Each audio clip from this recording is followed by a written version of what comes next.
வீதியில இறங்கி போராடி ஆர்ப்பாட்டம் பண்ணினால் அது தப்பாக இருந்தாலும் கூட சரி, இந்த சட்டமோ நீதியோ நியாயமோ தர்மமோ அதை வளைந்து கொடுத்து ஏற்றுக்கொள்கிறது இந்த நம்முடைய கட்டமைப்புகள், கோர்ட்டோ போலீஸோ எதுவா இருந்தாலும்.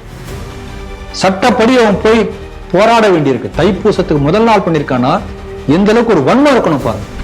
இல்ல அதே அந்த காவல்துறை அப்படி பொறுப்பேற்ற முறையில் பேசல, அந்த மகளிர் காவல்துறையை சேர்ந்த அந்த காவல்துறை அதிகாரியுடைய அவங்க குடும்பத்துல யாருக்கோ ஒருத்தருக்கு இது போல பிரச்சனை வந்தா சும்மா இருப்பாங்களா? எலெக்ஷன் முடியட்டும். எல்லா இடத்துலயும் கூட இந்த தொட்டில் முதல் சுடுகாடு வரைன்னு ஒரு பழமொழி உண்டு. நம்முடைய திமுக அரசை பொறுத்தவரையும் தொட்டிலிருந்து ஆரம்பித்து சுடுகாடு வரைக்கும் ஊழல் தான். அயோக்கியத்தனம் பண்ணக்கூடிய, ரவுடித்தனம் பண்ணக்கூடிய தைரியமாக இருக்கலாம். அதை விட தட்டி கேட்டா அவன் பயப்படணும். அதான் நடந்திருக்கு. ஏன்னா ஏன் பாடி பண்டிகை கேட்டா அவன் உள்ளத்துக்கு வச்சிருவாங்க. This is the ecosystem of the விடியல் சிஸ்டம், திராவிடியன் மாடல் சிஸ்டம். இந்த பெருமாள் என்ற பெயர் தாங்கிய இவர் யாருன்னா தமிழ் புலிகள் என்கின்ற அமைப்பை சேர்ந்தவர். இந்த தமிழ் புலிகள்ங்கிற அமைப்பு என்னன்னா நீங்க எடுத்து பாருங்க, நியூஸ்ல பேஸ்புக் எல்லாம் பாத்தீங்கன்னா தெரியும்.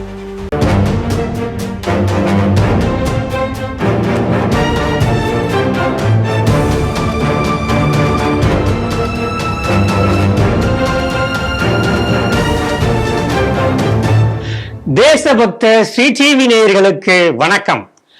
இன்று சிந்திக்க இருக்கக்கூடிய செய்திகள் குறித்து முதலில் பார்க்கலாம்.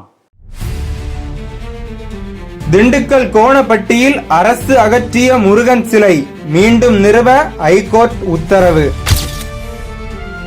கிருஷ்ணகிரியில் மீண்டும் லவ் ஜிகாத், 17 வயது சிறுமியை கடத்தியதாக முஸ்லிம் வாலிபர் மீது புகார்.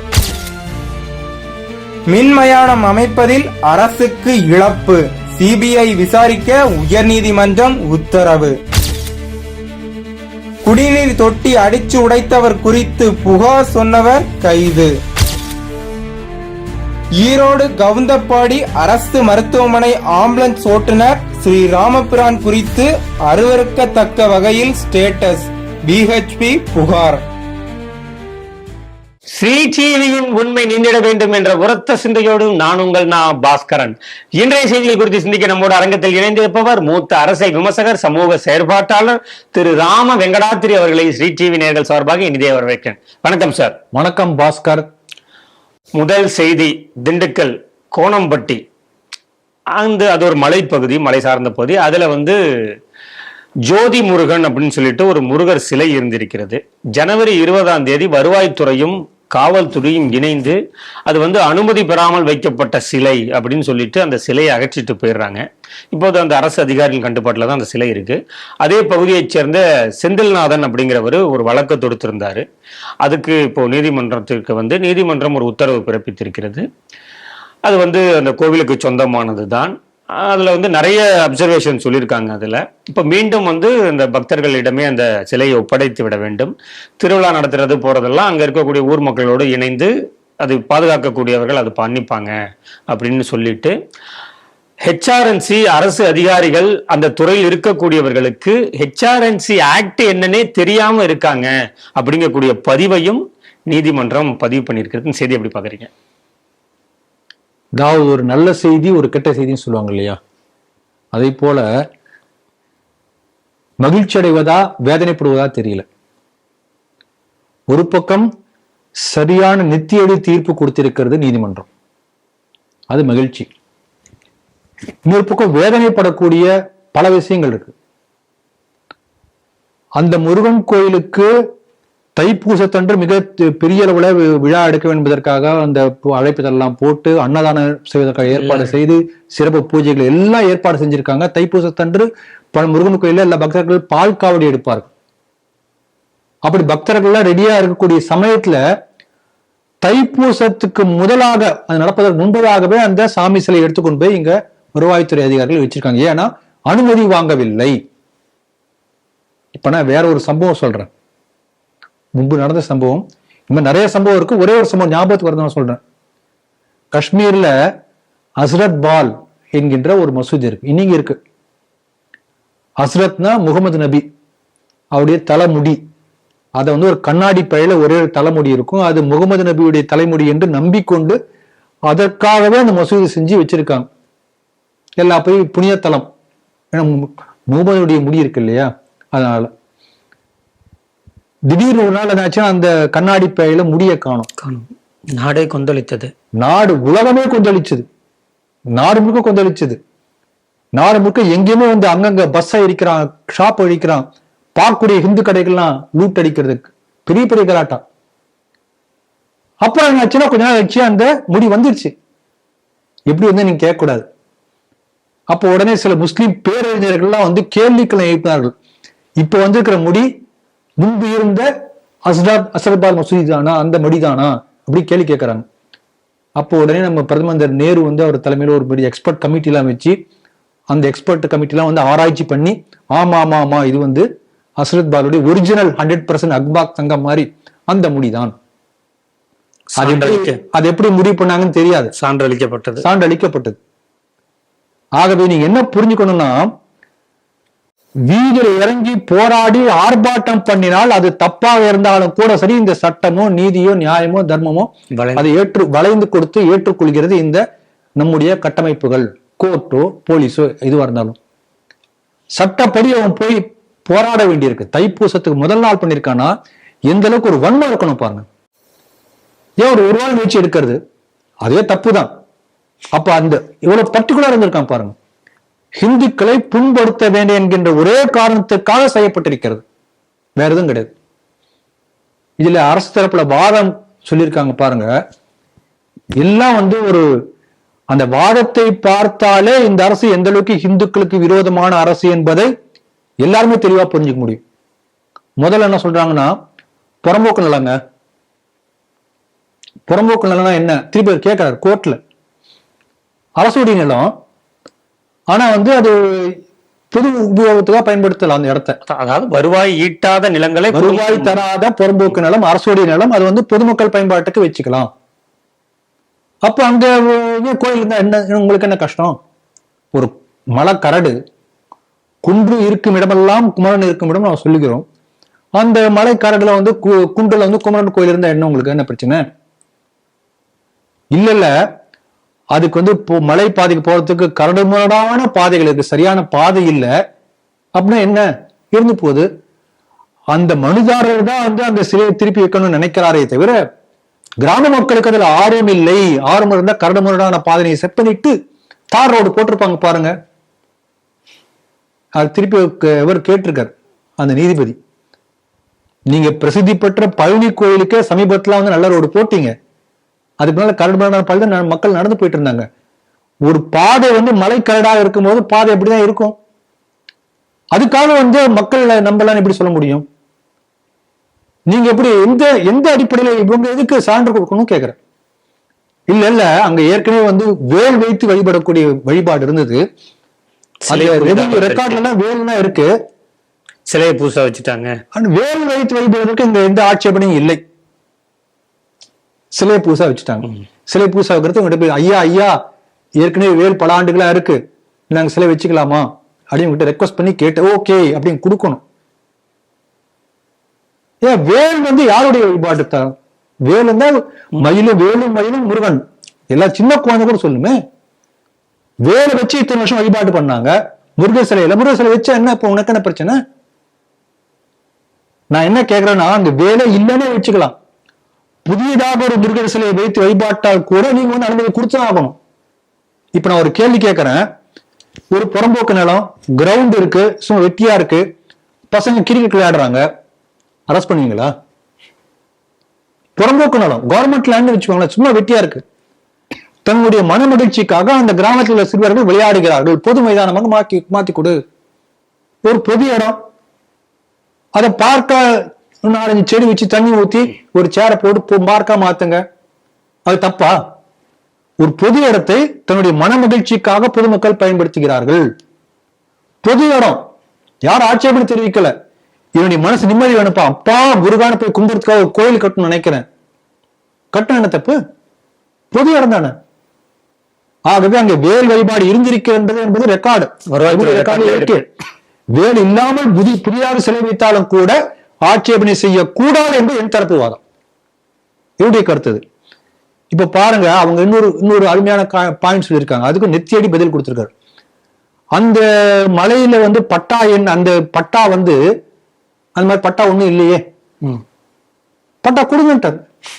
அந்த முருகர் பேர்லயே பட்டா கொடுத்துருங்க, நல்ல வாய்ப்பு வந்தது, கொடுத்துருங்க பட்டாவை, மூலவர் பேர்லயே கொடுத்துருங்க. அழகான பதில்.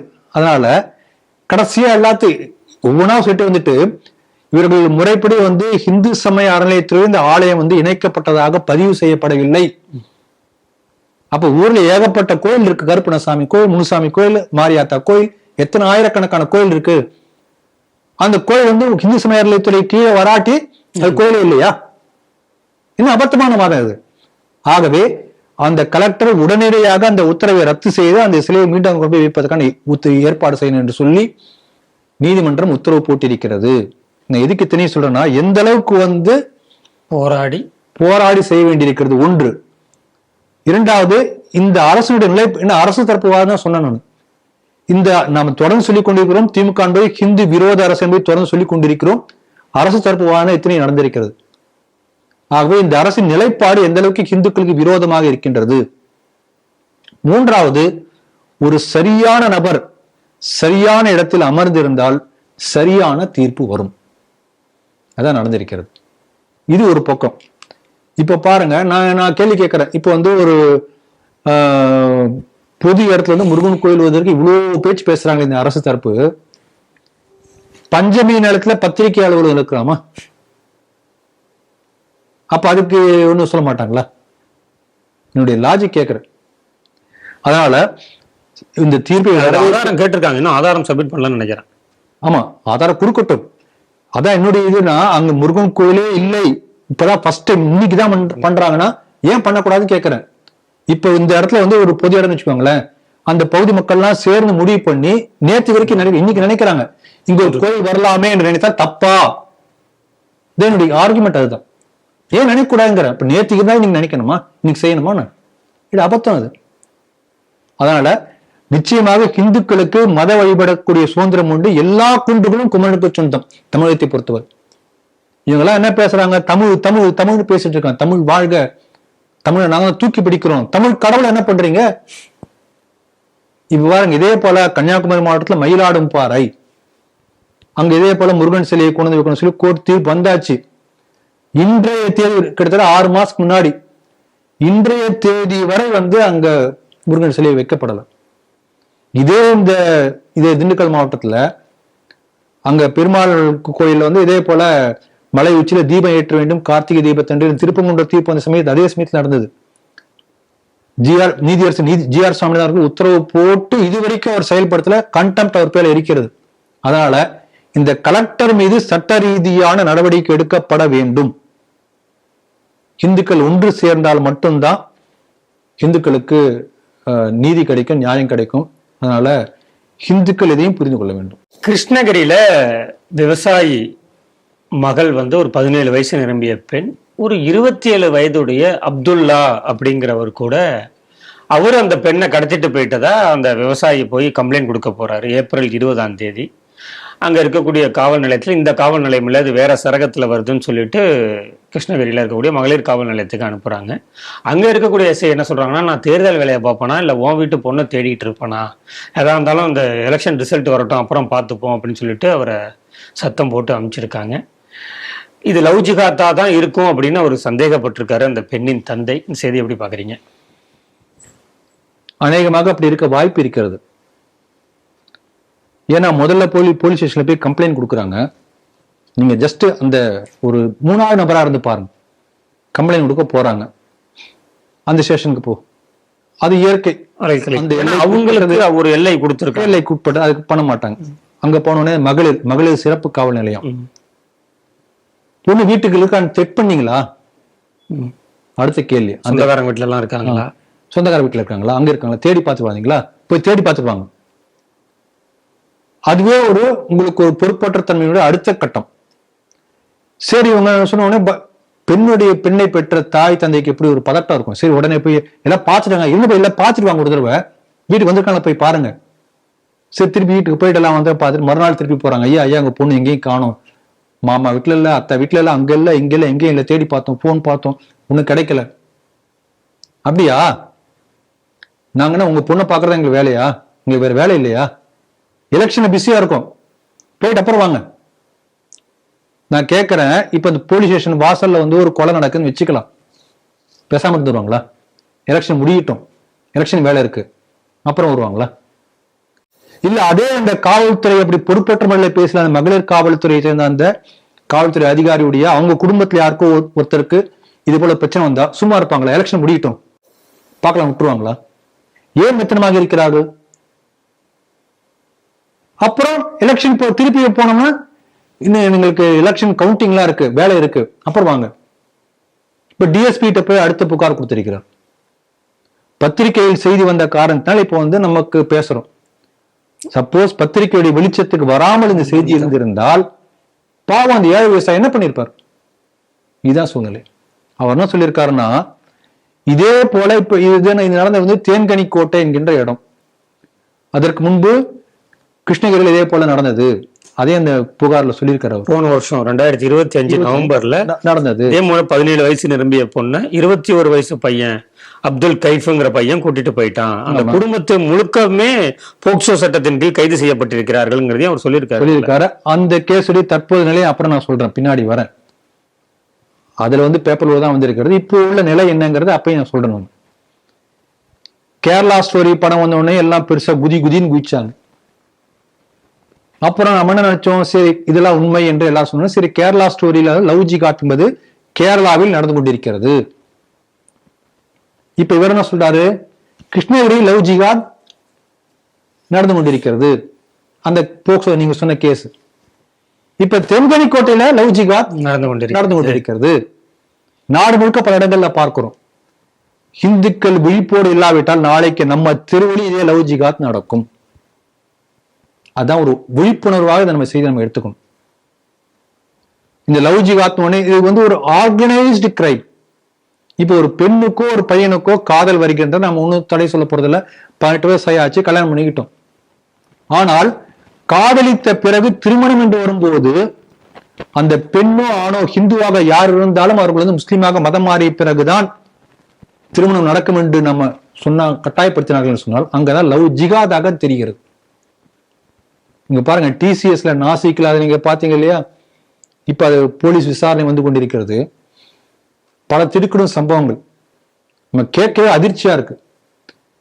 என்ன பண்ணிருக்காங்கன்னா, அந்த ஒரு கிட்டத்தட்ட 6 பேர் HR டிபார்ட்மெண்ட்ல உள்ள அந்த மனிதவளத்துறை அதிகாரிகள்லாம் சேர்ந்து உட்கார்ந்து திட்டம் போட்டு இது பண்ணிருக்காங்க. ஒவ்வொரு பொண்ணு போட்டோவே வச்சிருப்பேன், இந்த பொண்ணு பாரு, இந்த பொண்ணு பேர் இது, இந்த பொண்ணுடைய அப்பா அம்மா யாரு, அவங்களுடைய பேக்ரவுண்ட், ஃபேமிலி பேக்ரவுண்ட் என்ன, இல்ல யார் பயந்தாங்களோ, யார் தைரியமா எதிர்ப்பாங்க, அந்த ஒவ்வொரு பொண்ணுக்குள்ள வீக்னஸ் என்ன, எதை வச்சு அவங்கள பிளாக்மெயில் பண்ண முடியும், யார் பிளாக்மெயில் பண்ணணும், எப்படி பிளாக்மெயில் பண்ணணும், இத்தனையும் திட்டம் தீட்டி வீக்கெண்டு கேம்ப் எங்கேயாவது இங்க ரிசார்ட்டுக்கு போகலாம் அப்படின்னு weekend camp HR manager organise பண்ணுவார் மாசத்துக்கு ஒரு முறை. அங்க போகும்போது இந்த மாதிரி பிளாக்மெயில் பண்ணி இப்படியே பல பேரை TCS நாசிக் கேம்பஸ்லயே மதம் மாற்றி இருக்கிறார்கள். அதுல லவ் ஒரு பாட்டு. நிறைய குழந்தை இல்லாதவங்களுக்கு அந்த தர்காவுக்கு போங்கன்னு சொல்லி அவங்கள மதம் மாத்தி இருக்காங்க. அப்ப இது வந்து ஒரு ஆர்கனைஸ்டு கிரைம். எப்படி திட்டம் போடுறாங்க பாருங்க. இப்ப இங்க பாருங்க, இந்த போலீஸ் வந்து கண்டு காணாமல் இருக்கிறார். வேலூர்ல இதே போல லவ் ஜிகாத் நடந்த போது 30க்கும் மேற்பட்ட அந்த திருமணம் நடத்தி வைத்தவர்கள் எல்லாருமே வந்து நோட்டரி வந்து ஒரே ஒரு ஆள் போட்டிருக்காரு. எப்படி இந்த மாதிரி இருக்க முடியும்? அப்ப இட்ஸ் லிங்க்டு. வெவ்வேறு இடத்துல இருக்கக்கூடிய 30க்கு மேற்பட்ட இதே போல லவ் செய்து லவ் மூலமாக திருமணம் நடந்து ஹிந்து பெண் வந்து முஸ்லீமா மதம் மாறி இருக்கு. அந்த எல்லா இன்சிடென்ட்லயும் ஒரே ஆள் சைன் போட்டிருக்காரு. அப்ப இது ஆர்கனைஸ் இல்லையா? தெளிவாக தெரிகிறது. இது ஒரு பெரிய இன்டர்நேஷனல் லெவல்ல உள்ள ஒரு பெரிய ஒரு சதித்திட்டம். இந்த லவ் மூலமாக அவங்களுடைய மதத்துல ஒருத்தரை சேர்க்கணும், இன்க்ரீஸ் பண்ணணும் அப்படின்னு என்ன அர்த்தம்? இப்ப எலெக்ஷன் வருது, எலெக்ஷன்ல ஒவ்வொரு ஓட்டையும் பாக்குறாங்க இல்லையா? ஒரு ஓட்டு கூடினா இன்னொரு ஓட்டு கூடினா வெறித்தனமா போறான். ஏன்? அந்த ஓட்டு கூடினால்தான் அவனுக்கு பவர் வருகிறது. So it's a politics. இந்த கிறிஸ்துவ மதமோ அல்ல இஸ்லாமோ என்னன்னா, அவங்களுக்கு ஆன்மீகத்தை தாண்டி அந்த தெய்வத்தை தாண்டி அவங்களுக்கு முக்கியமான என்னன்னா அவங்களுடைய எண்ணிக்கை கூடணும். எண்ணிக்கை கூடனா பவர், அதிகாரம். அதனால அந்த அதிகார வெறியில தான் இந்த மாதிரி ஒரு பிரியல் எல்லாமே அவங்க பயன்படுத்துறாங்க. நீங்க சாதாரணமா பாத்தீங்கன்னா ஒரு ஹிந்து வந்து தன்னை ஹிந்துவாக எப்படி நினைப்பதே இல்லை. கோடிக்கணக்கான ஹிந்துக்கள் பிறந்து வளர்ந்து வாழ்ந்து போயிடுறான், அப்ப கூட கடைசி தான் ஹிந்து நினைக்கிறது கூட இல்லை. ஆனா நீ ஒரு முஸ்லீமை பாருங்க, பிறந்த உடனேயே அவன் தனக்கு வந்து நினைவு தெரிய பேச்சு வரும்போது அவனுக்கு முஸ்லீம் என்பது புகட்டப்படுகிறது. அவன் வாழ்க்கையோட ஒவ்வொரு சின்ன ஈவெண்ட்டும் தன்னுடைய மதத்துக்காக யோசிக்கிறான். அந்த மாதிரி தே ஆர் ட்ரெயின்ட். ஒரு முஸ்லீம் கடை வைக்கிறான், அந்த கடை வைக்கும்போது என்ன, நாம கடை வச்சு என்ன நினைப்போம், சம்பாதிக்கணும், வீடு கட்டணும், சொத்து சேர்க்கணும், நகை வாங்கணும், இவ்வளவு நம்ம நினைப்போம். அவன் என்ன நினைக்கிறான், இந்த கடை மூலமாக என்னுடைய இஸ்லாமியத்தை எப்படி நான் பரப்புவது, அவன் சிந்தனை. கல்யாணம் பண்ணும்போது கல்யாணத்தின் மூலமா எப்படி முஸ்லிம் மதத்தை பெருக்குவது, குழந்தை பெறுவதன் மூலமாக எப்படி முஸ்லிம் மதத்தை பெருக்குவது, பங்களாதேஷ்ல வரக்கூடிய அந்த வீடுகளுக்காரன் அவனுக்கு உதவி செய்வதன் மூலமா எப்படி ஜனத்தொகையை பெருக்குவது, எல்லாத்தையும் பார்த்தீங்கன்னா ரிலிஜன் கம்ஸ் த ஃபர்ஸ்ட். ஆகவே இப்படிப்பட்ட மனப்பான்மையோட ஒவ்வொன்றும் செயல்பட்டு கொண்டிருக்கிறான் என்ற தெளிவு கூட நம்ம இந்துக்களுக்கு இல்லை. அது தெளிவு வந்தாவே போதும், இந்த பிரச்சனைகள்லாம் பாதி மேல சரியாயிடும். ஏன்னா பிரச்சனைகளை தீர்ப்பதில் முக்கியமான சமுதாயத்துக்கு இருக்கு. அரசாங்கம் சட்டம் போடலாம், இல்ல போலீஸ் இருக்கலாம், அந்த நிர்வாகங்கள்லாம் ஓரளவு செய்ய முடியும். ஆகவே இந்த தெளிவு நமக்கு வரணும் முதல்ல. ரெண்டாவது, இந்த இடத்துல முக்கியமான விஷயம் என்னன்னா, கிருஷ்ணகிரி என்பது ஒரு ட்ரை ஜங்ஷன். எங்கெங்கெல்லாம் 3 மாநிலங்கள் இணையக்கூடிய இடம் இருக்கிறதோ, நாடு முழுக்க, கிருஷ்ணகிரி மட்டும் இல்ல, அந்த மாதிரி உள்ள பகுதியில் எங்கெங்க ட்ரை ஜங்ஷன் இருக்கோ அந்த எல்லா இடங்களிலுமே கடந்த 10-15 ஆண்டுகள்ல முஸ்லிம் பாப்புலேஷன் இஸ் ரேபிட்லி இன்க்ரீசிங். ஏன்னா அந்த ட்ரை ஜங்ஷன்ல அவங்களுடைய ஹோல்டு இருந்தாதான் அவங்க வந்து அங்க ஏதாவது ஒரு டைம் பண்ணிட்டு இங்க வந்துக்கலாம், இங்க பண்ணி அங்க போய்க்கலாம், எல்லாத்துக்கும் அவங்களுக்கு ஒரு ஷெல்டர் மாதிரி. அதனால எல்லா ட்ரை ஜங்ஷன்லயும் டெமோகிராபிக் சேஞ்ச் ரேபிடா மாறிக்கொண்டே இருக்கிறது. அதனால இந்த இன்சிடென்ட் கூட அப்படிப்பட்ட அவர்களுடைய ஜனத்தொகையை கூட்டக்கூடிய ஒரு பெரிய மாஸ்டர் பிளானுடைய ஒரு சின்ன ஈவெண்ட் அப்படித்தான் நம்ம பார்க்க வேண்டுமே தவிர, வெறும் இது வந்து யாரோ 2 பேருக்கு நடுவில் ஒருத்தன் பண்ணா அப்படின்னு நம்ம பார்க்க முடியாது. அந்த கண்ணோட்டம் நமக்கு இருக்கணும். அதனால அந்த காவல்துறை நடவடிக்கை எடுக்கணும். ஹிந்துக்கள் எல்லோருமே வந்து நான் போன செய்தியிலேயே சொன்னேன், நம்ம எல்லோரும் வந்து ஹிந்துக்கள் ஒரு அமைப்பாக செயல்பட்டால் மட்டும்தான் ஹிந்துக்களுக்கு வந்து இந்த நாட்டில் வாழக்கூடிய சூழ்நிலை இருக்கிறது. சட்டம் நம்ம ஒன்றும் காப்பாற்ற எந்த முயற்சி பண்ணாது. அதனால ஹிந்துக்கள் இதே ஒரு அமைப்பில் சேர்ந்து ஒரு அமைப்பாக செயல்படுங்கள். நிறைய இந்த லவ் ஜிகாத் நம்ம சொல்றோம், நிறைய மாதிரி எனக்கு யோசனை வந்து கொண்டே இருக்கிறது. பாருங்க, இதுல ஜிம்ல வந்து வரக்கூடிய பெண்கள், அந்த பெண்களை வைத்து இதே போல இந்து பெண்கள் தான் அவங்கள மதமாற்றத்துக்கு முயற்சி நடந்திருக்கு. போபால்ல இதே போல வீட்டு வேலைக்கு சேரத்துக்காக ஒரு ஏஜென்சி மாதிரி 2 முஸ்லீம் பெண்கள் நடத்தி, உங்களுக்கு நல்ல சாதாரணமா ஒரு வீட்டு வேலை ஹவுஸ் கீப்பிங் சொல்றாங்க இல்லையா, 4000 ரூபாய் சம்பளம் வருதுன்னா இவங்க நான் 8000 ரூபாய் கொடுப்பேன் என்று சொல்லி அவங்கள வந்து சீரழித்து, அதன் பிறகு மிரட்டி நீ வெளியே சொல்லக்கூடாது என்று சொல்லி, நீ முஸ்லீமா மதம் மாறிட்டுனா இந்த மாதிரி காப்பாத்துறேன் அடுத்து, அப்படி எல்லா வகையிலும் பிளாக்மெயில் மூலமாகவே இந்த மதமாற்றம் பண்ணக்கூடிய ஒரு பெரிய நெட்வொர்க் பல்வேறு வகையில் நடந்து கொண்டிருக்கின்றது. அதனால இது வந்து வெறும் ஒரு ஆள் ஒரு காதல் பண்ணார் கடத்திட்டு போயிட்டார் என்ற கோலத்தில் மட்டும் பார்க்காமல், ஒரு மிகப்பெரிய லவ் ஜிகாத் நெட்வொர்க்ல இது ஒரு பகுதியா என்ற கோணத்தில் விசாரித்தால் மட்டும்தான் பல உண்மைகள் வெளிவரும். நாசிக்லயே டிசிஎஸ்ல முதல்ல அப்படிதான் நினைச்சாங்க, பார்த்தா அவங்களுடைய ரூட் வந்து மலேசியால இருக்கு. ஒரு பிரீச்சர் அங்க இருந்துட்டு ஆப்ரேட் பண்றாங்க, அவங்க பண்றாங்க, அங்கிருந்து ஆப்ரேட் பண்றாங்க, இங்க செஞ்சிட்டு இருக்காங்க. ஆகவே விழிப்போடு நாம் இருக்க வேண்டும். இன்னொரு பக்கம் நம்முடைய வீட்டு பெண் குழந்தைகளுக்கு இந்த ஆபத்தை தெளிவாக புரிய வைக்கணும். காதல் வலையில நம்ம விழுந்து அந்த பருவத்துல வந்து எல்லாருக்கும் அந்த கண்ணை மறைக்கும். இருந்தாலும் கூட அதுக்கு முந்தின வயதிலேயே நம்ம வந்து நம்முடைய பெண்களுக்கு விழிப்புணர்வை ஏற்படுத்தணும். ஒவ்வொரு ஹிந்து குடும்பத்திலும், நம்ம குடும்பத்தை மட்டும் இல்ல, நமக்கு தெரிஞ்ச நண்பர்கள் யார் இருந்தாலும் சரி, அவங்களுக்கு இதை புரிய வைக்கக்கூடிய கடமை நம்ம ஒவ்வொருத்தருக்கும் இருக்கிறது. அதையும் நாம் செய்ய வேண்டும் என்று நான் கேட்டுக்கொள்கிறேன். திருப்பூர் மாவட்டத்துல மினி திருப்பூர்னு அழைக்கக்கூடிய பகுதியாக இருக்கிறது இந்த பல்லடம். இந்த பல்லடத்துல வந்து மயானம் சுடுகாடு கிடையாது. இவங்க என்ன பண்ணணும்னா 16 கிலோமீட்டர் டிராவல் பண்ணி திருப்பூருக்கு தான் போய் ஆகணும். அப்படிங்கிற சூழல் என்ன பண்றாங்கன்னா, ஒரு தனியார் அறக்கட்டளை ரோட்டரி வந்து நாங்களே இங்க வந்து ஒரு மின் மயானத்தை நாங்கள் ரெடி பண்ணி தரோம் அப்படின்னு சொல்லிட்டு அதுக்கான ப்ராசஸ் எல்லாம் ஸ்டார்ட் பண்ணி பாதி கட்டத்துக்கு வந்துடுறாங்க. ஆனால் நகராட்சியும் அங்கே இருக்கக்கூடிய அந்த கிராம பஞ்சாயத்தும் அதுக்கு அப்ரூவல் கொடுக்க மாட்டேங்கிறாங்க. அதன் பிறகு அரசே இதுக்கான முன்னேற்பாடை எடுத்து சுமார் 1.40 கோடி செலவுல இந்த மின் மயானத்தை கட்டி கொடுக்குறாங்க. இதுல ஏதோ ஊழல் நடைபெற்றிருக்கக்கூடிய வாய்ப்பு இருக்கு அப்படின்னு சொல்லிட்டு அந்த அறக்கட்டளையை சேர்ந்தவர் மனுதாரராக இணைந்து ஒரு வழக்கு போடுறாரு. அது நீதிமன்றத்திற்கு வந்திருக்கு. நீதிமன்றமே இதுக்கு சிபிஐ வழக்கை விசாரிக்கணும், இதுல ஊழல் நடைபெற்றுவதற்கு வாய்ப்பு இருக்கிறதா என்பதை பரிசோதிக்கணும். ஏன்னா தனியார் நான் கட்டித்தரேன்னு சொல்லும் போது அரசு அதை வேண்டான்னு மறுத்துட்டு அரசே பண்ணும்போது இதுல என்ன இருக்கு அப்படின்னு பார்க்க சொல்லியிருக்காங்க. இந்த செய்தி எப்படி பாக்குறீங்க? நிச்சயமாக ஊழல் நடந்திருக்க நிறைய வாய்ப்பு இருக்கிறது. ஏன்னா 2015ஆம் ஆண்டு அந்த அறக்கட்டளை ஒப்பந்தம் போட்டு வேலையை ஆரம்பிச்சுட்டாங்க. ஒப்பந்தம் போடப்பட்டு கையெழுத்தாகி வேலையை ஆரம்பித்து 25% பணிகள் முடிஞ்சாச்சு. அப்ப 25% பணிகள் முடிந்த பிறகு என்ன பண்றாங்கன்னா கேன்சல் பண்றோம். ஏன் பண்றோம்? நம்முடைய சந்தேகம். இப்ப 1.4 கோடி செலவுல அரசாங்கமே ஒரு மின்மயானம் பண்ணிருக்காங்க. இப்ப நஷ்டம் யாருக்கு? நீங்க சொன்னீங்க இல்லையா, யாருக்கு நஷ்டம்?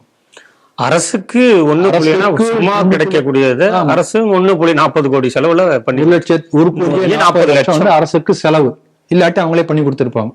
அப்ப நஷ்டம் அரசுக்கு ஆச்சுங்களா? இப்ப இந்த ரோட்டரி கிளப் ஏற்கனவே 25% வேலை முடிஞ்சாச்சுன்னு என்ன அர்த்தம்னா அதுல 20% தான் பணம் இன்வெஸ்ட் பண்ணிருப்பாங்களா? அது பணம் போயிருக்கும், கூட போயிருக்கும். அப்ப ரோட்டரி கிளப்புடைய பணமும் வேண்டாம், நஷ்டம். அது உங்களுக்கு நஷ்டம், அது நஷ்டம். அப்ப எல்லாத்துக்கும் நஷ்டம் ஏற்படக்கூடிய திட்டம் இந்த மாதிரி ஏன் யோசிக்கணும்? அரசாங்கமே இந்த மாதிரி செய்ய முடியும் என்று இருந்தால் ஏன் முன்னாடி ரோட்டரி கிளப்ல வேண்டாப்பா நீங்க சொல்லிருக்கலாம் இல்லையா? அவன் செஞ்சு கால்வாசி வேலை முடிஞ்ச பிறகு ஏன் சொல்லணும்? இப்ப நீங்க மிஷின் கொண்டு வைக்கிறீங்கன்னு வச்சுக்கோங்களேன். அந்த மிஷினுக்கு ஏதோ ஒரு மிஷின் வைக்கிறீங்க, அதுக்கு ஒரு பாதி பணம் கொடுத்து வாங்கி வைக்கிறீங்க. மிஷின் வேண்டாம் சொன்னோம்னா அதுக்கு எவ்வளவு வேல்யூ இருக்கும்? ஆனா நான் அதுக்கு ஃபுல் பேமெண்ட் கொடுத்துருப்பேன். அப்ப இவ்வளவு நஷ்டம் வரும். இப்படின்னு கணக்கு பார்த்தீங்கன்னா நிறைய நஷ்டம் ரோட்டரி கிளப்புக்கு வந்திருக்கக்கூடிய வாய்ப்பு இருக்கிறது. அப்ப ஏன் இந்த மாதிரி அதை கேன்சல் பண்ணிட்டு புதுசா இவங்க இந்த டெண்டர் யாரு கொடுத்துருப்பாங்க? யாரோ ஒரு கவர்மெண்ட்ல ஒரு டெண்டர் மாதிரி போட்டு கட்சி சார்புள்ள கட்சி உதவி செய்யக்கூடிய ஒருத்தருக்கு அந்த டெண்டர் கொடுத்துருப்பாங்க. இப்ப நீங்க இங்க பாதாள சாக்கடை ஆழப்படுத்த கொடுத்துட்டோம்னா கட்சிக்கு தான் கொடுத்துருக்காங்க. சென்னையில 40%, 60%, 80%. இல்ல நீங்க ஏன் அப்படி பாக்குறீங்க? அந்த தொழில் செய்யக்கூடியவர்கள் எல்லாம் இந்த கட்சியில இருக்காங்க, அப்படி பாருங்க. நீங்க அப்படி பாக்குறோம். இப்ப அவங்க ஆழப்படுத்துவதற்கான டெண்டர் கொடுக்குறாங்க, அவங்க கட்சிக்கு போகுது. அதுல முழுக்க அந்த பணம் அதுக்காக போகிறதா? அதுல கட்டிங், அந்த கட்டிங் ஒரு கட்டிங் மேல, இன்னொரு கட்டிங் நடுவுல, இன்னொரு கட்டிங் கீழே போனதானே வேலை நடக்கும். பாவம் அவர் கொஞ்சமா தான் போய் சேருதப்போ. ஆமா, அவருக்கு இல்ல. அதனால அந்த அந்த திட்டத்துக்கான பயன்பாடுக்கு கொஞ்சம் தான் போய் சேரும். மக்கள் தான் ஏமாளி கடைசியா. அப்ப இத்தனை கட்டிங்களும் கட்டாயிடுமே என்பதற்காகத்தான் கடைசியா ரோட்டரி கிளப் வேண்டாம் சொல்லியிருப்பாங்கன்னு நினைக்கிறேன். ஆகவே எந்த அளவுக்கு எல்லா இடத்துலயும் ஊழல். இந்த தொட்டில் முதல் சுடுகாடு வரைன்னு ஒரு பழமொழி உண்டு. நம்முடைய திமுக அரசை பொறுத்தவரையும் தொட்டிலிருந்து ஆரம்பித்து சுடுகாடு வரைக்கும் ஊழல் தான். இங்க தொட்டிலுக்கு முன்னாடியே ஊழல் பண்ணிடுவாங்க. தொட்டில் கூட இல்லை, அதுக்கு முன்னாடி கர்ப்பிணி பெண்களுக்காக உள்ள அந்த சத்துணவு திட்டத்துல ஊழல் பண்ணாங்களா இல்லையா? அங்கெல்லாம் ஆரம்பிச்சாச்சு ஊழல். ஹாஸ்பிட்டல் இருக்கக்கூடிய அந்த கவர்மெண்ட் ஹாஸ்பிட்டல்ல கரண்ட் கட் ஆகி பிறந்த குழந்தை இறந்து போச்சு. அது காரணம் ஏற்கனவே அங்க அதுக்கான கருவி வாங்கியிருக்கான வேலை செய்யல. எப்படி கரண்ட் தட்டுப்பாடு கரண்ட் கட் ஆச்சு? அப்ப அதுல ஊழல். அந்த அப்படி தப்பி தவறி ஒரு குழந்தை பிறந்துச்சுன்னா ஸ்கூல்ல போய் சேர்த்தா பள்ளி கல்வித்துறையில ஊழல். உயர்கல்வி படிச்சா அங்கேயும் ஊழல். வேலைக்கு போய் சேர்ந்தா அங்க நேரு ஊழல் பண்ண வந்துட்டாரு. அப்பாயின்மெண்ட் ஆர்டர்ல ஊழல், எல்லாத்துலயும் ஊழல். ஏதாவது வைத்து கஞ்சி ஊழுவாங்களா சொல்லி ரேஷன் கடைக்கு போனா அங்கேயும் ஊழல். ஆக எல்லா மட்டத்துல எல்லா லெவலையும் ஊழல் பண்ணாத இடமே இல்லை. பிறக்கிறதுக்கு முன்னாடி இருந்து பிறந்ததுல ஆரம்பிச்சு சாகர வரைக்கும் இப்ப சுடுகாட்டிலேயே ஊழல். இப்படி ஊழலாகவே சம்பாதித்து கொண்டிருக்கிறார்கள். இப்ப இன்னொரு செய்தி ஒண்ணு வந்திருந்தது, நீங்க சொல்லுவீங்க நினைச்சேன். நாமக்கல் மாவட்டத்துல இருந்து சேந்தமங்கலம் என்கின்ற இடத்துல அந்த இவங்க ஜோக்கு மாதிரியே வந்திருக்கு. வடிவேலு ஜோக்கு ஒன்று வரும் இல்லையா, கிணத்தை காணும். சார் இங்கதான் சார் கிணறு இருந்தது, காணும் சார் சொல்லுவாங்க இல்லையா, அதே போல ஒரு முழு மலையே காணும். அந்த மலை முழுக்க கிரானைட் பாறை. அந்த மலையில எவ்வளவு வெட்டணும்னு ஒரு வருஷத்துக்கு கணக்கு இருக்கு இல்லையா, அதுக்கு அதெல்லாம் நீங்க சொல்றது சும்மா ரெக்கார்டு, நாங்க வெட்டுறதான் கணக்கு. அந்த சேந்தமங்கலம் என்கின்ற ஒரு சின்ன அந்த கிராமத்துல உள்ள அந்த ஒரு மலையை வெட்டுவதன் மூலமாகவே இந்த 5 ஆண்டுகளே பல 1000 கோடிகளை சம்பாதிச்சிருக்காங்க. மலையே இல்லை, மலையில சும்மா ஒரு சின்ன இதுதான் இருக்கு. அதை பார்த்தீங்கன்னா பெரிய மலையில ஃபுல்லா வெட்டிட்டாங்க. ஒரு சின்ன ஸ்டிப் தான் அப்படி இருக்கு. அது எப்போ உழுமோ தெரியாது, குறைஞ்சு எடுத்திருக்காங்க. அப்ப அந்த ஒரு கிராமத்திலேயே இத்தனை 1000 கோடி ரூபாய் ஊழல் சம்பாதிச்சிருக்காங்கன்னா தமிழ்நாடு முழுக்க எத்தனை லட்சம் கோடி வந்திருக்கும் பாருங்க. ஆகவே அந்த லட்சம் கோடி என்கின்ற பெரிய கடல்ல 1 கோடி 4 லட்சமும் ஒரு சின்ன ஒரு துளி. ஆகவே தமிழகம் எந்த அளவுக்கு சுரண்டப்பட்டிருக்கிறது நினைத்தாலே மலைப்பா இருக்கு. எப்படி ஸ்டாலின் ஆட்சிக்கு முன்பு வரை 5 லட்சம் கோடி கடன், இந்த 5 வருஷத்துல 10 இன்னொரு 5 லட்சம்.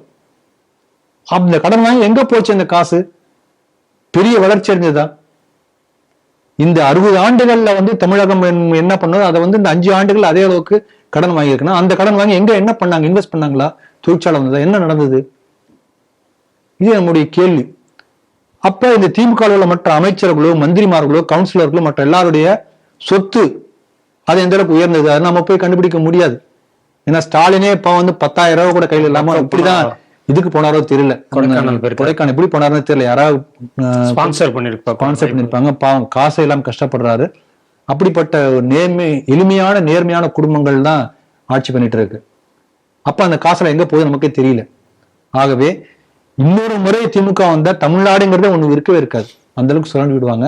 பார்ப்போம் மே 4ஆம் தேதி தமிழகத்துடைய தலையெழுத்து என்னன்னு தெரிய போகிறதுன்னு நினைக்கிறேன். இந்த செய்தியுமே கிருஷ்ணகிரி மாவட்டத்துல தான். கிருஷ்ணகிரி மாவட்டம் திடீர் குப்பம் அப்படிங்கிற பகுதி.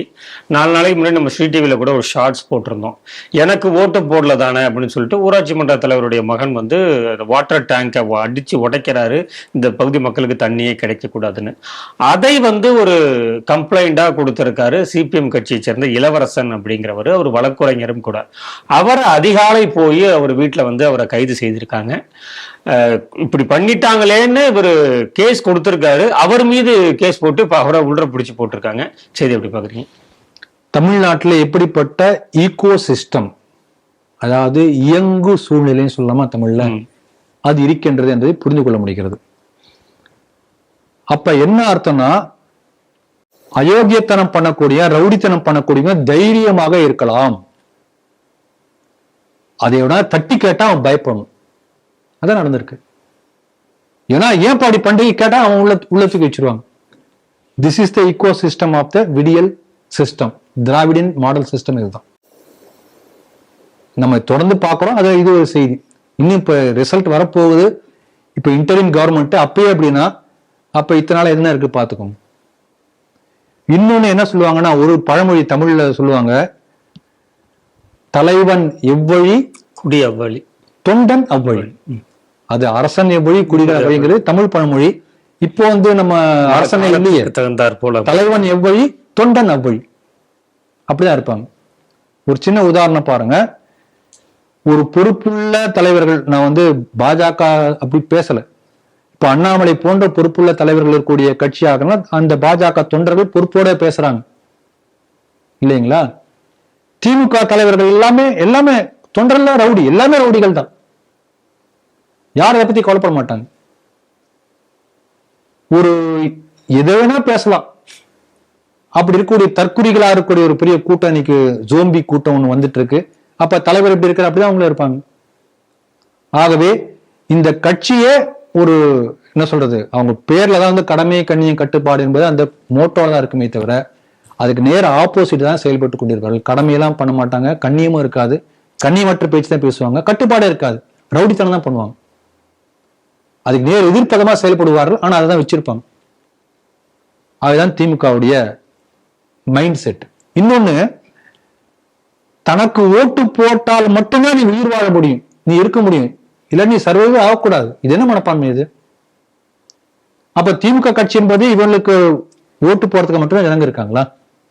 அப்ப ஸ்டாலின் திமுகவுக்கான முதலமைச்சரா, தமிழ்நாட்டுக்கான முதலமைச்சரா? இதான் மைண்ட் செட், திமுக மைண்ட் செட் அது. அப்போ உடைக்கான என்ன அர்த்தம்?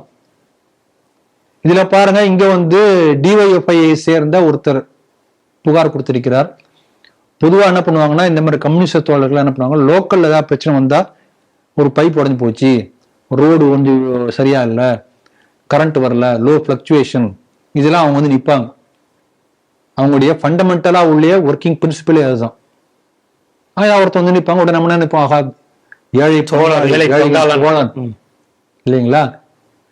இப்ப வேங்க வயல்ல இதே போல பிரச்சனை வந்தபோது முதல்ல அங்க களத்தில் இறங்கி முன்னால் வந்து பிரச்சனை ஏற்படுத்தியது கம்யூனிஸ்ட் தோழர்கள் தான். அப்புறம் என்னாச்சு? கரைஞ்சி போட்டா எங்க இருக்காங்கன்னே தெரியல. 25 கோடி வாங்கியிருக்காங்கல்ல, அப்புறம் என்ன பண்ண முடியும்? இங்க தோழர் வந்து களத்துல வந்து அவங்க தோழர் இருப்பாங்க, மேல வந்து அவர் வேற யாரோ வேற டீல் பேசிட்டு இருப்பாரு, அது இது சம்பந்தம் இல்லை. ஆனா இங்க இந்த இமேஜ் மெயின்டைன் ஆகிட்டே இருக்கும். இந்த இமேஜ் மெயின்டைன் பண்ணி அவங்க வந்து ஓட்டு வாங்கிட்டே இருப்பாங்க. இது ஒரு அவங்களுடைய ஸ்டாண்ட். அதனால இந்த இடத்துல வந்து ஒரு பண்ணாங்கிறதுக்காக நம்ம ஒன்னே அப்படி உள்ளம் உருகுதையான்னு உருவக்கூடாது. உங்களுடைய உண்மையான ஒரு தன்மை அதுதான். அதனால விலைக்கு வாங்கக்கூடக்கூடியவர்கள். ஆனால் மற்ற கட்சிகளும் இதே போல ஒரு அந்த லோக்கல் பிரச்சனைகளை அட்ரஸ் பண்ணணும் என்பது என்னுடைய வேண்டுகோள். இது வந்து கம்யூனிஸ்ட் மட்டும்தான் வந்து லோக்கல் பிரச்சனையை அட்ரஸ் பண்ணி பேர் எடுத்துக்கிறாங்க. அந்த மாதிரி லோக்கல் பிரச்சனை, லோக்கல் இஷ்யூஸ் எல்லாரும் அட்ரஸ் பண்ணணும் என்பதை இதன் மூலம் நம்ம தெரிஞ்சுக்கணும். இதே போல இதுல முக்கியமான கவனிக்க வேண்டிய விஷயம் என்னன்னா, காவல்துறை எப்படி செயல்பட்டு கொண்டிருக்கிறது பார்த்தோம்னா, எல்லா காவல்துறையிலும் பார்த்தீங்கன்னா ஒரு போர்டு இது டிஸ்பிளே பண்ணி வச்சிருப்பாங்க, காவல்துறை உங்கள் நண்பன். நண்பன், அந்த உங்கள் என்பதற்கு என்ன அர்த்தம்? யார் அந்த உங்கள்? யாரு எனக்கு தெரியல. உங்கள் ஆளும் கட்சி தான், அப்பப்போ மாறும். அந்த ஆளும் கட்சி, ஆளும் கட்சியினுடைய நண்பன், ரவுடி செய்யக்கூடியவர்கள் நண்பனா? எனக்கு அடிக்கடி இந்த மாதிரி கேள்வி வருது. அப்ப இந்த மாதிரி ஒரு சமூகத்துல இருந்து ஒழுக்கக்கேடா இருக்கக்கூடிய ரவுடித்தனம் பண்ணக்கூடியவர்கள் எல்லாம் வந்து காப்பாற்றக்கூடியதா காவல்துறை வேலையா? நம்முடைய கேள்வி வருகிறது. இப்ப நான் பாருங்க, தமிழகத்துல இதுவரைக்கும் இல்லாத அளவுக்கு வந்து பணம் விளையாடி இருக்கிறது இந்த எலெக்ஷன்ல. இந்த அளவுக்கு பணம் வந்து விளையாடி, நம்ம திருமங்கலம் ஃபார்முலா ஆரம்பத்தில் கிண்டல் பண்ணோம். இன்னைக்கு எல்லா இடத்துலயும் பணம் கொடுக்காத கட்சிகளே இல்லை. ஒவ்வொரு கட்சிகளும் அவங்க சக்திக்கு தகுந்த பணம் கொடுத்திருக்காங்க. நேற்றைக்கு முளைத்த டிவிகா உட்பட பல இடங்கள்ல எங்களுக்கு ஏன் காசு கொடுக்கவில்லை என்று சொல்லியே வெளிப்படையாக ரோட்ல அதிக போராட்டம் நடத்திருக்காங்க. அதன் பிறகு போராட்டம் வாபஸ். அப்படின்னு என்ன அர்த்தம்? கொடுக்கப்பட்டது. வெளிப்படையா இந்த அளவுக்கு பேப்பர்ல செய்தி வந்த போதும் கூட அரசியல் கட்சிகள் வந்து பணம் கொடுப்பதோ, பொருளா கொடுப்பதோ, வாக்களை விற்பதோ சட்டப்படி குற்றம் இல்லையா? தேர்தல் நடத்தை விதிகள் படி அந்த அந்த இவரையே வந்து தேர்தல் வாக்காளரே வந்து டிஸ்குவாலிஃபை பண்ணக்கூடிய தகுதி வந்து தேர்தல் ஆணையத்திற்கு உண்டு. ஏன் நடக்கல சொல்லுங்க? வாய்ப்பு இல்ல. பத்திரிகைகள்ல வந்த செய்திகளை வைத்து தேர்தல் ஆணையம் இந்த முடிவு இருக்க முடியாது. யார் வந்து கேஸ் ஃபைல் பண்ணணும்? இப்ப நான் வந்து உங்க மேல ஒரு கேஸ் கொடுக்கணும்னா முதல்ல போய் எங்க போன ஸ்டேஷன்ல போய் ஃபர்ஸ்ட் இன்ஃபர்மேஷன், எஃப்ஐஆர் ஃபர்ஸ்ட் அங்கதான் வரணும். முதல்ல காவல்துறை தான் வந்து இன்ஃபர்மேஷன் கொடுக்கணும். அவங்க தான் வந்து குற்றப்பத்திரிகை தயார் செய்யணும். பண்ணுவாங்களே காவல்துறை? பண்ணல. ஆகவே காவல்துறை எந்த அளவுக்கு இருக்கின்றதோ அந்த அளவுக்கு தான் சட்டத்துடைய மாட்சி, மேன்மை அங்க நடக்கும். அதனால தமிழக காவல்துறை எந்த அளவுக்கு வந்து ஒரு உன்னதமான நிலையில் இருக்கின்றது என்பதை இந்த ஒரு செய்தியை நமக்கு எடுத்துக்காட்டாக காட்டியிருக்கிறது. நிறைவு செய்தியாக ஈரோடு மாவட்டம் கோபிச்செட்டிப்பாளையம் தாலுக்கால இருக்கக்கூடிய கவுந்தம்பாடி அரசு மருத்துவமனை, அந்த அரசு மருத்துவமனையில பெருமாள் என்ற பெயர் கொண்டவர் ஆம்புலன்ஸ் டிரைவரா இருக்காரு. 108 ஆம்புலன்ஸ் டிரைவர் ஓட்டுறாரு. அவரு தன்னுடைய வாட்ஸ்அப் பதிவுல ஸ்டேட்டஸ் வைப்பாங்க. இந்த ஸ்டேட்டஸ்ல ஸ்ரீராமர் குறித்து ரொம்ப இழிவான ஒரு கதை, அதை வந்து பக்கமா ஒரு ஸ்டேட்டஸா வச்சிருந்திருக்காரு. அதுல இருக்கக்கூடிய நண்பர்கள் இருப்பாங்க இல்லையா, அவரோட கான்டாக்ட்ல இருக்கக்கூடிய நண்பர்கள் அதை பார்த்துட்டு அதுல மனம் உடைந்தவர்கள் ரொம்ப கஷ்டப்பட்டு இருக்காங்க. அவங்க வந்து அதுல விஹெச்பியை சேர்ந்தவர் ஒருத்தவர் இருக்காரு. அவர் போய் காவல்துறையில இந்த மாதிரி இருக்கு, இவர் மேல வந்து நீங்க வந்து வழக்கு பதிவு செய்து ஆக்ஷன் எடுக்குன்னு சொல்லியிருக்காங்க. இந்த தகவல் இது நாள் வரை அது பதிவு செய்யப்பட்டதான்னு தெரியல. இந்த செய்தி எப்படி பாக்குறீங்க? ஆங்கிலத்துல ஒரு பழமொழி இருக்கு, உன் நண்பனை சொல், நீ யாரென்று சொல்கிறேன். இன்றைக்கு வந்து இது பழைய கதையாச்சு. உன் ஸ்டேட்டஸ் பார், நீ யார் என்று சொல்கிறேன். ஸ்டேட்டஸை பார்த்தா போதும். ஒரு காலேஜ் படிக்கக்கூடிய ஒரு பையனோ பொண்ணோ அவங்க நடவடிக்கை ஸ்டேட்டஸ் பார்த்தா போதும். அவங்க ரசிகர் யாரு, அவங்க நாட்டம் எங்க இருக்கு, இன்ட்ரெஸ்ட் என்ன, they are feeling chat, happy, எல்லாம் தெரிஞ்சிடும். ஆகவே இந்த ஸ்டேட்டஸ் எல்லாம் ஒவ்வொருத்தையும் கவனிக்கணும். நம்ம ஸ்டேட்டஸை வைத்து அவர் எப்படிப்பட்ட ஆள், என்னென்ன செய்யறாங்கிறத நம்ம கண்டுபிடிக்க முடியும். அன்னைக்கும் ஸ்டேட்டஸை வச்சுதான் எடை போட்டாங்க, இன்றைக்கு ஸ்டேட்டஸை வச்சுதான் எடை போடுகிறார்கள். ஆகவே ஸ்டேட்டஸ் காட்டி கொடுத்து இருக்கிறது, இவர் யார் என்பதை நமக்கு வெளிப்படுத்தி இருக்கிறது. முதல்ல அந்த விஸ்வந்து பரிஷத்தை சேர்ந்த அன்பருக்கு நம்முடைய வணக்கங்கள். ஹிந்துக்கள் போற்றக்கூடிய வணங்கக்கூடிய ராமனையும் சீதையும் மிக அருவருப்பாக கேவலமாக தொடர்ந்து பதிவிட்டு வருந்திருக்கக்கூடிய அவரை பற்றி புகார் கொடுத்திருக்கிறார். இது வந்து ஒரு பழைய செய்தி, புது செய்தி இல்லை, ஆனாலும் முக்கியமான செய்தி. ஏன்னா தேர்தலுக்கு முன்பே இது நடந்திருக்கிறது. அப்பவே அவர் வந்து புகார் கொடுத்திருக்கிறார். வழக்கமாக நம்முடைய போலீஸ் வந்து எலெக்ஷன் முடியட்டும் பார்க்கலாம். இப்ப ரொம்ப ஒரு அழுத்தம் கொடுத்த காரணத்தினால சிஎஸ்ஆர் மட்டும் கொடுத்திருக்காங்க. அதுவும் ரொம்ப போராடின பிறகு. அப்புறம் சிஎஸ்ஆர் போட்டு எஃப்ஐஆர் போடலையா? எலெக்ஷன் முடிஞ்சாச்சு இல்லையா? அப்ப என்ன சொன்னா, எலெக்ஷன் முடிஞ்ச பிறகு எஃப்ஐஆர் போடுவேன். சிஎஸ்ஆர் வச்சு போய் திருப்பி என்று அலைஞ்சிருக்கிறார். அதன் பிறகு இப்ப எஃப்ஐஆர் போட்டிருக்காங்க. எஃப்ஐஆர் போட்டாச்சு, இன்னும் அவர் அரெஸ்ட் பண்ணல. அது எப்பன்னு தெரியாது. எலெக்ஷன் கவுண்டிங்ல வந்த பிறகு யார் ஜெயிப்பாங்க என்பதை பொறுத்து அப்புறம் தான் முடிவு பண்ணுவாங்களோ தெரியாது. அதனால தொடர்ந்து முயற்சி செய்திருக்கிற அந்த விஸ்வந்து பரிஷத்தை சேர்ந்த அந்த தொண்டருக்கு நம்முடைய வணக்கங்கள். முதல்ல இதில் நம்ம என்ன கவனிக்கணும்னா, ஹிந்துக்களை நிந்தனை செய்திருக்கிறார் என்பது ஒரு முக்கியமான ஒரு தப்பு. அதை தாண்டி இன்னொரு விஷயம் நமக்கு இருக்கு. இந்த பெருமாள் என்ற பெயர் தாங்கிய இவர் யாருன்னா, தமிழ் புலிகள் என்கின்ற அமைப்பை சேர்ந்தவர். இந்த தமிழ் புலிகள்ங்கிற அமைப்பு என்னன்னா, நீங்க எடுத்து பாருங்க, நியூஸ்ல பேஸ்புக் எல்லாம் பாத்தீங்கன்னா தெரியும். இதுக்கு முன்பு கூட என்னன்னா, தீண்டாமை சுவரை பிரச்சனை இருப்பதாக சொல்லி மேட்டுப்பாளையத்தில் ஒரு பெரிய போராட்டம் நடத்தினாங்க, தேனி மாவட்டத்தில் போராட்டம் நடத்தினாங்க, பல இடங்கள் நடத்துவாங்க. இப்படி போராட்டம் நடத்திய பிறகு என்ன ஆகும்னா, அந்த இடத்துல மதமாற்றம் நடக்கும். யானை வரும் மணி ஓசை வரும், யானை பின்னே வரும் மணி ஓசை வரும். அந்த மாதிரி அடுத்து மதமாற்றம் வரும். அதுக்கு முன்னாடி போய் வந்து ஒரு பிரச்சனை ஏற்படுத்திட்டு வந்துருவார். இவருடைய வேலையை அதுதான். அப்படிப்பட்ட அந்த நாகை திருவள்ளுவனுடைய தமிழ் புலிகள் அந்த அமைப்பை சேர்ந்தவர் இவர். இதே போல மேட்டுப்பாளையத்துல இவர்கள் போய் பிரச்சனை ஏற்படுத்திய பிறகு முஸ்லிம்கள் மதமாற்றம் நடந்தது, தேனி மாவட்டத்தில் நடந்தது. இப்படி முஸ்லிம்கள் மதம் மாற்றுவதற்கு துணை போகக்கூடிய இன்ஃப்ராஸ்ட்ரக்சரை இவர் ஏற்படுத்தி கொடுத்து கொண்டிருக்கிறார். அப்படிப்பட்ட அமைப்பை சேர்ந்தவர் இந்த பெருமாள் என்ற டிரைவர். முதல் விஷயம். இரண்டாவது, இது அதிர்ச்சியை தரக்கூடிய ஒரு தகவல். இன்றைக்கு தமிழக அரசில் உள்ள அந்த கவர்மெண்ட் உடைய ஆம்புலன்ஸ் சர்வீஸ்ல இருக்கக்கூடிய பல பேர் தமிழ் புலிகள் அமைப்பின் பால் ஈர்க்கப்பட்டவர்களாக இருக்கிறார்கள். பாருங்க, இந்த மாதிரி ஒரு மதமாற்றம் செய்யக்கூடிய அமைப்புக்கு துணை போகக்கூடிய ஒரு அமைப்பு, அதுக்காக வந்து கலவரத்தையோ மற்ற பிரச்சனைகளோ ஏற்படுத்தக்கூடிய அமைப்பு, அந்த அமைப்பை சேர்ந்தவங்க ஆம்புலன்ஸ் சர்வீஸ்ல இருக்காங்க. இது நீங்க கனெக்ட் பண்ணி பார்க்கணும். இதுக்கு முன்பு ஸ்ரீடிவில பல முறை பேசியிருக்கிறோம் கனெக்டிங் ஜிஹாத் என்பதை பற்றி, கனெக்டிவிட்டி ஜிஹாத். அதுல குறிப்பாக தமிழகத்துடைய இந்த நாகப்பட்டினம் மாவட்டங்கள், இதே போல ராமநாதபுரம் மாவட்டம், கீழக்கரை போன்ற பகுதிகளில் ஆம்புலன்ஸ் சர்வீஸ் என்கின்ற பெயரில் இன்றைக்கு அங்கு இருக்கக்கூடிய ஆம்புலன்ஸ் முழுக்க முழுக்க வந்து இஸ்லாமியர்கள் நடத்துறாங்க என்பது நம்ம வெளியில சொல்றோம். ஆனால் ஜிஹாதிகளுடைய கையில் அது இருக்கிறது. இதே போல ஆம்புலன்ஸ்க்கு ஒரு ஃபெசிலிட்டிஸ் இருக்கு பாருங்க. அவங்க வந்து நிக்க வேண்டாம், ஹார்ன் போட்டு போயிட்டே இருக்கலாம், செக்கிங் கிடையாது, யாரும் செக்கிங் கிடையாது. ஒரு முறை தகவல் வந்தது, தகவல் வந்து இந்த ஆம்புலன்ஸ் மடக்கி பிடிச்சோடனே பெரிய தகராறு பண்ணாங்க. உள்ள பார்த்தோம்னா கடத்தப்பட்ட பொருள் உள்ள இருந்தது. இதே நாகப்பட்டினம் மாவட்டத்துல. ஆகவே இந்த ஒரு நல்ல ஆம்புலன்ஸ் என்கின்ற சலுகையை பயன்படுத்தி பல தேச துரோக செயல்கள் நடந்து கொண்டிருக்கின்றன. இன்றைக்கு தமிழ்நாடு முழுக்க பல இடங்கள்ல ஆம்புலன்ஸ் சர்வீஸை கொஞ்சம் கொஞ்சமாக ஜிகாதிகள் கைப்பிடிக்குள் கொண்டு வந்து கொண்டிருக்கிறார்கள். இதெல்லாம் உண்மை. இப்ப கவர்மெண்ட் டிபார்ட்மெண்ட்ல எப்படி இவங்க போக முடியும்? அங்க தமிழ் புலிகள் இருப்பாங்க.